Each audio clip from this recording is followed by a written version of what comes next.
اعلی حضرت مفتی اعظم حجت الاسلام بریلی تجھے سلام۔ السلام علیکم ورحمۃ اللہ تعالی وبرکاتہ۔ مرکز اہل سنت جامعہ رضویہ منظر اسلام کے یوٹیوب چینل ہم سبق درس نظامی میں آپ کا خیر مقدم ہے۔ پیارے بچوں، جنہوں نے اب تک ہمارے چینل کو سبسکرائب نہیں کیا ہے وہ ضرور سبسکرائب کر لیں اور بیل آئیکن یعنی گھنٹی بھی بجا دیں تاکہ ہر ویڈیو کی نوٹیفیکیشن اطلاع اپلوڈ کرتے ہی آپ تک پہنچ جائے، اور اپنے ساتھیوں سے بھی شیئر کریں، شیئر کرنا نہ بھولیں تاکہ ان کو بھی فائدہ حاصل کرنے کا موقع ملے، اور بات پسند آئے تو لائک بھی کیا کریں اور اپنے قلبی تأثر کو ضرور کمنٹ کر کے بتائیں۔ بسم اللہ الرحمن الرحیم۔ وَأَهْلُ الْكَبَائِرِ مِنَ الْمُؤْمِنِينَ لَا يَخْلُدُونَ فِي النَّارِ وَإِنْ مَاتُوا مِنْ غَيْرِ تَوْبَةٍ لِقَوْلِهِ تَعَالَى فَمَنْ يَعْمَلْ مِثْقَالَ ذَرَّةٍ خَيْرًا يَرَهُ وَنَفْسُ الْإِيمَانِ عَمَلُ خَيْرٍ لَا يُمْكِنُ أَنْ يُرَى جَزَاؤُهُ قَبْلَ دُخُولِ النَّارِ ثُمَّ يَدْخُلُ النَّارِ لِأَنَّهُ باطل بِالْإِجْمَاعِ إلى آخر العبارہ۔ آج کے سبق میں صاحب شرح عقائد یہ مسئلہ بیان فرماتے ہیں کہ مومنین میں سے جو گناہ کبیرہ کے مرتکب ہیں وہ گناہوں کی سزا پانے کے لیے انہیں جہنم میں تو ڈالا جائے گا، لیکن وہ ہمیشہ جہنم میں نہیں رہیں گے۔ یہی اہل سنت و جماعت کا معتقد ہے، ہمیشہ جہنم میں نہیں رہیں گے، چاہے وہ توبہ کر کے مرا ہو یا بغیر توبہ کے مر گیا ہو۔ اس کا مطلب یہ ہے کہ اہل سنت و جماعت کا اعتقاد یہ ہے کہ اگر گناہ کبیرہ کرنے والا آدمی بغیر توبہ کے بھی مر گیا تب بھی ہمیشہ جہنم میں نہیں رہے گا۔ کیوں؟ اس لیے کہ قرآن پاک میں اللہ نے ارشاد فرمایا فَمَن يَعْمَلْ مِثْقَالَ ذَرَّةٍ خَيْرًا يَرَهُ، جس نے ذرہ برابر بھی بھلائی کی ہے، بھلائی کا کام کیا، تو وہ اس بھلائی کو ضرور دیکھے گا، اس کی جزا ضرور ملے گی۔ بات سمجھ میں آئی؟ تو اس سے صاحب شرح عقائد نے استدلال کیا کہ کوئی بھی بھلائی کا کام کیا تو اس کی جزا اسے ملے گی، اس کا بدلہ اسے ثواب اس کا ملے گا۔ تو ایمان، نفس ایمان بھی ایک بڑا عظیم عمل ہے، نفس ایمان بھی تو عظیم عمل ہے نا، اور یہ نفس ایمان ایسا عمل ہے جس کا بدلہ اور جس کی جزا صرف اور صرف جنت ہے۔ قرآن میں جگہ جگہ فرمایا گیا کہ جو لوگ ایمان لے کر آئے ان کا بدلہ جنت ہے، ان کو جنت ملے گی، جنات تجری من تحتها الانہار۔ جگہ جگہ ایمان والوں کے لیے بشارت دی گئی ہے، خوشخبری سنائی گئی ہے۔ اس کا مطلب یہ ہے کہ ایمان کا بدلہ صرف اور صرف جنت ہے، اور جب جنت ہے تو اب اگر مرتکب کبیرہ بغیر توبہ کے بھی مر گیا لیکن ایمان تو اس کے قلب میں تھا، تصدیق تو وہ کر رہا تھا نا، جب تصدیق کر رہا ہے تو اس کا بدلہ جنت ہے، اور جب جنت میں جائے گا اس کا مطلب یہ ہے کہ ہمیشہ جہنم میں وہ نہیں رہے گا۔ سزا تو اس کو جہنم کی مل سکتی ہے، اگر اللہ تعالیٰ چاہے تو اس کو سزا جہنم کی دے، چاہے تو معاف کر دے، لیکن اگر جہنم کی سزا دی گئی تو ہمیشہ جہنم میں وہ تب بھی نہیں رہے گا۔ کیوں؟ اس لیے کہ ایمان اس کے قلب میں ہے اور ایمان کا بدلہ جنت ہی ہے، اس لیے خروج من النار یہ متعین ہے۔ بات سمجھ میں آئی؟ یہی اہل سنت و جماعت کا معتقد ہے۔ ایسے ہی اللہ نے ارشاد فرمایا ہے۔ اچھا، یہاں پر کوئی یہ کہہ سکتا ہے کہ ایسا بھی تو ہو سکتا ہے کہ جہنم میں داخل کرنے سے پہلے اسے ایمان کا بدلہ دے دیا جائے، ایمان کا ثواب اور جزا دے دی جائے۔ کیا ایمان کا بدلہ اسے دے دیا جائے؟ کب؟ جہنم میں داخل ہونے سے پہلے ہی دے دیا، اب ہمیشہ جہنم میں رہے. لیکن فرماتے ہیں کہ یہ کہنا یہ اجماع کے خلاف ہے. اجماع اس بات پر ہے کہ ایمان کا بدلہ جنت ہوگا، اور جنت میں داخل ہونے کے بعد کوئی جنت سے نہیں نکالا جائے گا. سمجھے نہیں؟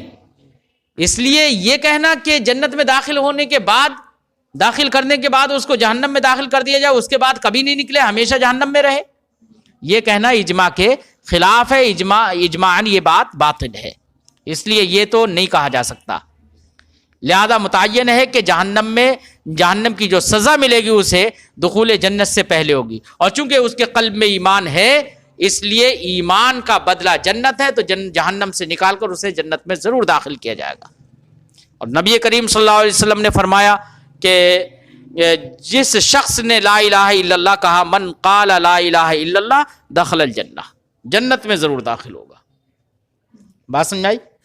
فرماتے ہیں وَأَهْلُ الْكَبَائِرِ مِنَ الْمُؤْمِنِينَ لَا يَخْلُدُونَ فِي النَّارِ، مومنین میں سے مرتکب کبیرہ لوگ ہمیشہ جہنم میں نہیں رہیں گے.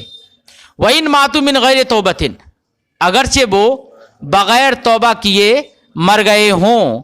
لقوله تعالیٰ، کیونکہ اللہ نے ارشاد فرمایا فَمَن يَعْمَلْ مِثْقَالَ ذَرَّةٍ خَيْرًا يَرَهُ، جس شخص نے بھی ذرہ برابر عمل کیا، عمل سے مراد عمل خیرن یرہ، ایسا ہی بھلائی کی کہ کوئی بھی بھلائی کی یرہ، تو ضرور وہ اس کو مرنے کے بعد بروز جزا دیکھے گا، اس کا بدلہ اسے ملے گا. وَنَفْسُ الْإِيمَانِ عَمَلٌ خیر، اور نفس ایمان بھی تو ایک عمل خیر ہے، بلکہ ایک عظیم عمل خیر ہے. اس سے بڑھ کر کون سا عمل ہو سکتا ہے بھائی؟ سارے اعمال کا مدار ہی اسی پر ہے.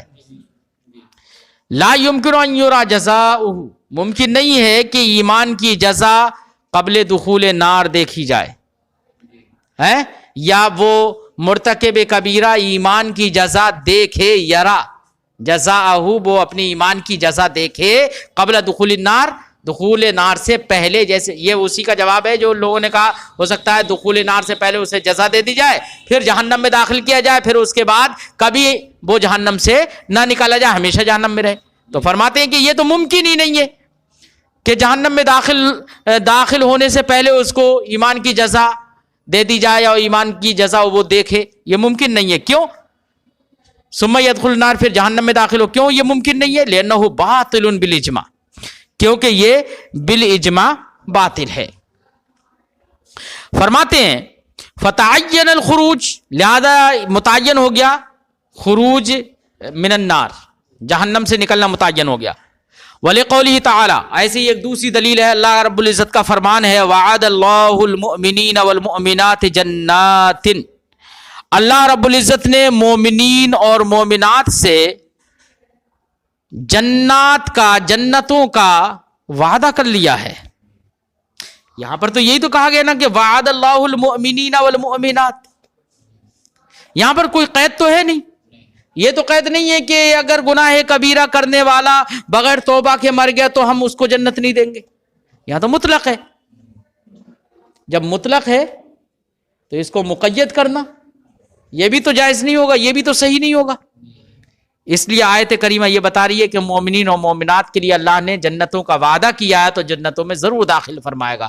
اور جنتوں میں گناہ کبیرہ کا مرتکب جنت کے وعدہ تبھی اس سے پورا ہوگا جبکہ جہنم سے نکال کر اسے جنت میں داخل کر دیا جائے. اس لیے ہم نے کہا کہ گناہ کبیرہ کرنے والا ہمیشہ جہنم میں نہیں رہے گا، خروج من النار متعین ہے.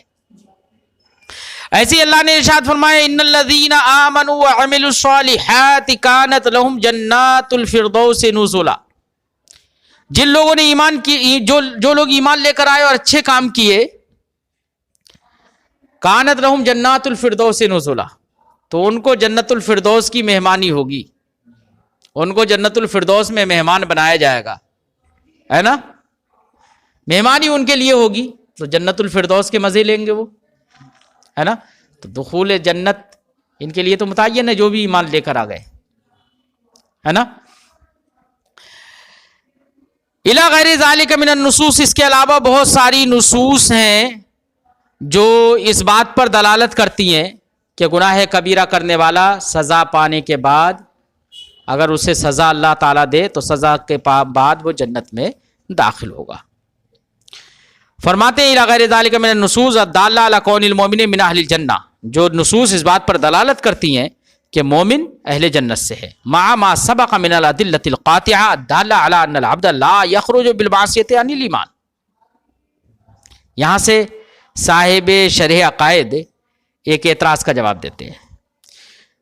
کوئی اعتراض یہ کر سکتا ہے کہ جناب جو نصوص آپ نے دلیل کے طور پر پیش کی ہیں یہ نصوص یہی تو بتا رہی ہیں نا کہ گناہ کبیرہ کرنے والا شخص جنت میں داخل ہوگا، جہنم سے نکال دیا جائے گا نا.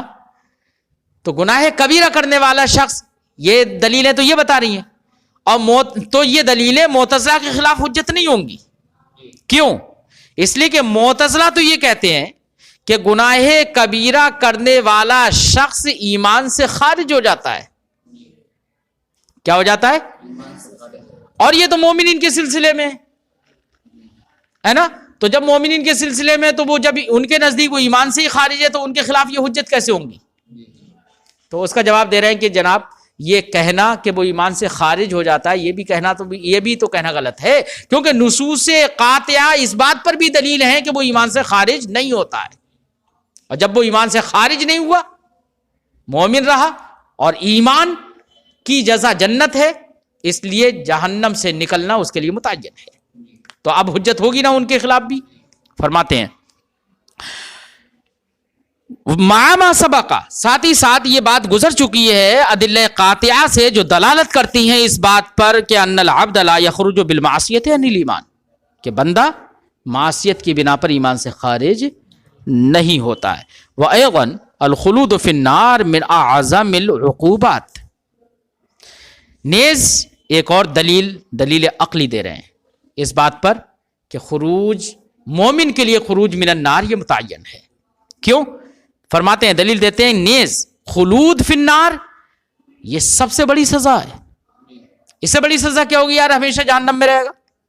اس سے بھی بڑی سزا، جہنم خود ہی ایک سزا اور وہ بھی ہمیشہ کے ساتھ، تو یہ تو سب سے بڑی سزا ہوگی. اس لیے فرماتے ہیں کہ یہ تو خلود فی النار جو ہے یہ تو من اعظم العقوبات ہے. اور اعظم عقوبات، اعظم جنایت کا بدلہ ہوگی. کس کا بدلہ ہوگی بھائی؟ اعظم جنایت کا بدلہ ہوگی. اور اعظم جنایت کیا ہے؟ کفر و شرک ہے. اس لیے یہ خلود فی النار کس کا بدلہ ہے؟ کفر و شرک کا بدلہ ہے. اور وہ مومن ہے، ایمان لے کر آ گیا. اب اگر اس کو بھی ہمیشہ جہنم میں رکھا جائے تو تساوی ہوگی. ارے مومن اور مسیح، وہ کافر و مومن کے درمیان فرق ہی ختم ہو جائے گا. اس لیے عقل بھی کہتی ہے کہ کافر والی سزا مومن کو نہ دی جائے. عقل بھی یہی کہتی ہے. فرماتے ہیں وَأَيْضًا الْخُلُودُ فِي النَّارِ مِنْ أَعْظَمِ الْعُقُوبَاتِ. نیز یہ بھی دلیل ہے کہ خلود فی النار یہ عقوبات میں بڑی سزا ہے. وَقَدْ جُعِلَ جَزَاءً لِلْكُفْرِ، اور اس کو تو کفر کی جزا بنایا گیا ہے. کون سا کفر؟ الذی هو اعظم الجنایات، جو کہ اعظم الجنایات ہے. فلو جوزی بہ غیر الکافر، تو اگر خلود فی النار کے ذریعے سے بدلہ دیا جائے، سزا دی جائے غیر کافر کو، لکانت زیادتاً علی قدر الجنایہ، تو یہ قدر جنایت پر، اس کی جتنی مقدار کی جنایت ہے اس سے بڑھ کر اس کی سزا ہوگی، ہے نا. فلا یکون عدلا، تو یہ عدل نہیں ہوگا، یہ عدل نہیں ہوگا. عقل کیوں؟ اس لیے کہ یہ معتزلہ کے خلاف الزام ہے. معتزلہ پر الزام ہے، یہ دلیل الزامی ہے ان پر، کیونکہ وہ قبح عقلی کے قائل ہے کہ عقل کہے گی کہ سزا برابر نہیں ہے، جتنی اس کی جنایت اس سے بڑھ کر سزا ہو گئی، تو قبح عقلی ہوگا نہیں ہوگا؟ اس میں کیا ہوگا؟ قبح عقلی. اور عقلاً جب قبح ہے، حالانکہ ہمارے نزدیک تو یہ قبح عقلی نہیں ہے یہاں پر. کیوں؟ ہمارے نزدیک تو یہ ہے کہ خدا تعالی جو کرے اس کی طرف سے کچھ قبح نہیں ہے، کچھ قبیح نہیں ہے. تو یہ معتزلہ کے خلاف الزام ہے، دلیل الزامی ہے، کیونکہ وہی قبح عقلی کے قائل ہیں، اور عقلاً یہاں پر قبح سمجھے نہیں؟ فرماتے ہیں لکانت زیادۃ علی قدر الجنایہ، تو غیر کافر کو بھی یہی جزا دے دی جائے تو ایسی صورت میں یہ قدر جنایت پر زیادتی ہوگی، فلا یکون عدلا، تو اصول معتزلہ کے مطابق یہ عدل نہیں ہوگا، ہے نا؟ ہاں. وذهبت المعتزلہ الی ان من ادخل النار فهو خالد فیہا، معتزلہ کا اس میں کہنا یہ ہے، ان کا نظریہ یہ ہے کہ جس شخص کو جہنم میں داخل کر دیا گیا تو وہ جہنم میں ہمیشہ رہے گا، چاہے وہ مومن ہو بغیر توبہ کی جو مر گیا ہو. سمجھے نہیں؟ ہاں. فرماتے ہیں معتزلہ اس بات کی طرف گئے ان من ادخل النار، جس کو جہنم میں داخل کر دیا گیا فهو داخل فهو خالد فیہا، تو وہ اس میں ہمیشہ رہے گا، لانہ اما کافر، کیوں ہمیشہ رہے گا اس کی وجہ بھی بتا رہے ہیں. کہہ رہے ہیں کہ جو جہنم میں داخل کر دیا گیا ہوگا یا تو وہ کافر ہوگا، اور کافر کے بارے میں تو سبھی کہتے ہیں، ہم بھی کہتے ہیں کہ وہ ہمیشہ جہنم میں رہے گا، قرآن کہہ رہا ہے کہ ہمیشہ جہنم میں رہے گا، ہے نا؟ یا تو وہ کافر ہوگا اور صاحب و کبیرہ، یا گناہ کبیرہ کا مرتکب ہوگا. کون ہوگا؟ اور وہ بھی گناہ کبیرہ کا مرتکب کون؟ جو بغیر توبہ کے مر گیا ہو ان کے نزدیک، کیونکہ گناہ صغیرہ پر تو ان کے نزدیک تعذیب ہی جائز نہیں ہے. ایسے گناہ کبیرہ جس سے توبہ کر لی گئی ہو تب بھی تعذیب جائز نہیں ہے. تو اب ان کے نزدیک کون داخل ہوگا جہنم میں؟ صرف یا تو کافر یا گناہ کبیرہ کا مرتکب جو بغیر توبہ کے مر گیا ہو، تو دو ہی تو ہوں گے ان کے نزدیک، ہے نا؟ فرماتے ہیں کہ یا تو کافر ہوگا یا صاحب کبیرہ ہوگا ماتا بلا توبتن، جو بغیر توبہ کے مر گیا ہو. کیوں؟ اذ المعصوم والتائب، کیونکہ جس نے گناہ ہی نہیں کیا یا جس نے توبہ کر لی ہے اور یا گناہ صغیرہ کرنے والا شخص ہے جبکہ وہ گناہ کبیرہ سے بچا رہا ہو، لیسوا من اہل النار، یہ معتزلہ کے نزدیک تو اہل نار سے ہی نہیں ہے. علی ما سبق من اصولہم، جیسے کہ ان کا ضابطہ یہ گزر چکا ہے کہ ان کی تعذیب بھی جائز نہیں ہے نا؟ تو اب ان کے نزدیک متعین ہے کہ یا تو کافر ہوگا جہنم میں یا صاحب کبیرہ بلا توبہ جو مر گیا ہو وہ ہوگا. تو رہا کافر، تو کہہ رہے کافر تو بالاجماع جہنم میں رہے گا ہمیشہ، اس میں تو اہل سنت بھی متفق ہیں. تو معتزلہ نے کہا والکافر مخلد بالاجماع، کافر تو جہنم میں ہمیشہ رہے گا، یہ بالاجماع بات ہے. کہہ رہے ہیں بقضا صاحب الکبیرہ ماتا بلا توبۃ، ایسی وہ انہوں نے کہا کہ صاحب کبیرہ بھی ہمیشہ جہنم میں رہے گا، ہمیشہ جہنم میں رہے گا جو بغیر توبہ کے مر گیا ہو. اس کی انہوں نے دو وجہ بتائی. کیا فرماتے ہیں؟ بلا توبہ، ایسی صاحب کبیرہ بھی جو کہ بلا توبہ مر گیا ہو وہ بھی جہنم میں ہمیشہ رہے گا بے وجہین، دو وجہوں سے. کیا؟ دو وجہ بیان کی ہیں انہوں نے. دونوں وجہوں میں سے پہلی وجہ یہ ہے، کہہ رہے ہیں کہ دیکھو صاحب کبیرہ جو بغیر توبہ کے مر گیا ہو وہ عذاب کا مستحق ہے نہیں ہے عذاب کا مستحق. تو جب وہ مستحق عذاب ہے، اور عذاب کسے کہتے ہیں؟ تو انہوں نے کہا عذاب کہتے ہیں مضرت خالصہ دائمہ کو. کس کو؟ خالص نقصان دہ چیز، نقصان پہنچانا، مضرت نقصان پہنچانا، وہی عذاب کے معنی میں. عذاب ان کے نزدیک نام ہے مضرت خالصہ دائمہ کا، دائمہ کی قید لگا دیتے ہیں عذاب میں، عذاب کی تعریف میں. کیا عذاب کس کا نام ہے؟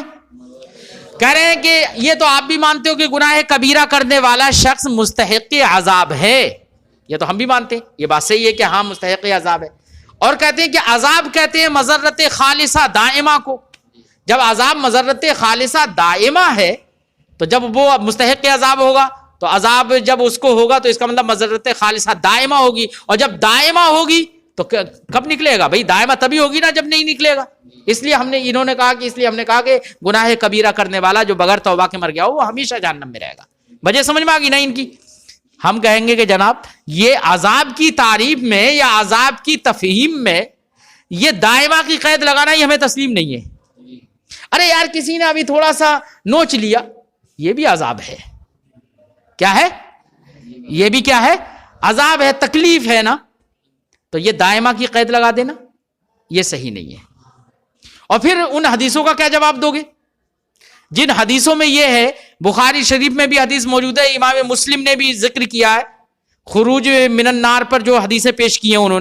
انہوں نے کہا کہ مومنین گنہگاروں کو جب جہنم میں ڈال دیا جائے گا، ان کی سزا پوری ہو جائے گی تو اللہ رب العزت پھر اور باب شفاعت میں بھی امام مسلم نے اس کو ذکر کیا ہے حدیثوں کو، باب الشفاعت میں. تو اس میں دراز لمبی لمبی حدیثیں ہیں جن کا خلاصہ یہ ہے کہ جب وہ کالے ہو گئے ہوں گے، جل کر کالے ہو گئے ہوں گے، تو اللہ رب العزت ان کو ان کی سفارش جب ہوگی، ان کی شفاعت ہوگی، تو اللہ رب العزت اس شفاعت کے صدقے میں ان کو جہنم سے نکالے گا اور ان کو صحیح و سالم درست بنا کر ان کو جنت میں داخل کرے گا. مفہوم حدیث یہ ہے. تو وہ جنت سے جہنم سے نکل گئے، جنت میں آئے نہیں آئے، پھر ان کا کیا جواب دو گے جناب آپ؟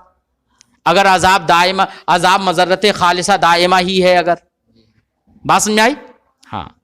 فرماتے ہیں کہ انہ یستحق العذاب، یہ شخص عذاب کا مستحق ہوگا، اور عذاب کہتے ہیں مضرت خالصہ دائمہ کو، فینافی استحقاق الثواب، اور جب دائمہ ہوگی وہ تو وہ استحقاق ثواب کے منافی ہوگی، کیونکہ ہمیشہ جب جہنم میں رہے گا دائمہ تبھی ہوگی، اور جب ہمیشہ جہنم میں رہے گا تو ثواب کا تو کوئی مطلب ہی نہیں ہوگا، وہ تو منافی استحقاق ثواب ہے. کون سے ثواب کے استحقاق کے منافی ہے؟ الذی ہوا منفعت خالصۃ دائمہ، جو کہ ثواب منفعت خالصہ دائمہ ہے. والجواب، ان کا جواب ہماری طرف سے ہوگا منع قید الدوام، قید دوام کو تسلیم نہ کرنا، کہ جو تم دائمہ کی قید لگا رہے ہو نا، یہ دائمہ کی قید ہمیں تسلیم نہیں ہے. کیا نہیں ہے؟ دائمہ کی قید تسلیم نہیں ہے، بلکہ دائمہ کی تو قید دور کی بات، جو عذاب کی تفہیم میں، تعریف میں آپ جو خالصہ کی قید لگا رہے ہو یہ بھی ہمیں تسلیم نہیں ہے. خالصہ کی قید لگا رہے ہو یہ بھی تسلیم نہیں ہے.